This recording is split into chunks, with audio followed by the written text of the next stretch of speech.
তো ভাই আমি তোমাকে 500 টাকা দিয়ে গেলাম, এই যে ভাই নাও। 500 টাকা দেয় তুমি কিছু কিনা খাই। ভাই হুজুর কি হয়েছে ভাই, মন খারাপ কেন ভাই? বাপ মার আর্থিক অবস্থা খুব খারাপ, মাদ্রাসায় রাইখে গেছে, কোনো খবর নেয় না, এই কারণে মন খারাপ করে এই জায়গায় বসে রয়েছে। তো এই জায়গা যদি মন খারাপ করে বসে থাকো তাহলে কি হবে? এই কি হয়, টিচারেও কি হয়? বন্ধু, ছাত্র ভাই, একই মাদ্রাসায় পড়ো, তাহলে মন খারাপ করে এখানে বসে থাকলে হবে? হুম? ও আসছিল ডাকার জন্য, তুমি আসছিলা ডাকার জন্য, তা যাইতেছে না। আচ্ছা কি সমস্যা ভাই কও তো একটু, মানে তোমার মন তো খুব খারাপ, মানে টাকা পয়সা নাই, থাকতে খাইতে কষ্ট হয়। বাবা কি করে তোমার বাবা? কৃষি কাজ। নিজেদের জমি না মানুষের? মানুষের জমি। ভাই বোন কত? দুই ভাই এক বোন। তুমি বড়? তোমার বসে কি করে? সেও একটা স্কুলে পড়ে। আর কি বোন কি করে? বোন স্কুলে পড়ে না। হুজুররা কিছু বলে মাদ্রাসা, টাকা পয়সা না দিতে পারলে?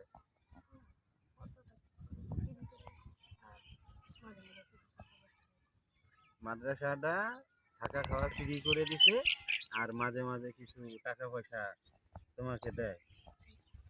কত দেয়? কতদিন পর পর দেয় বা কত দেয়?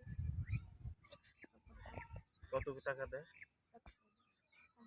100, 150, 50? এটা দেয় কি কি করার জন্য? হাত খরচের জন্য দেয়। এটা কি হয়? অটোমেটিক চলে, আল্লাহ চালায়।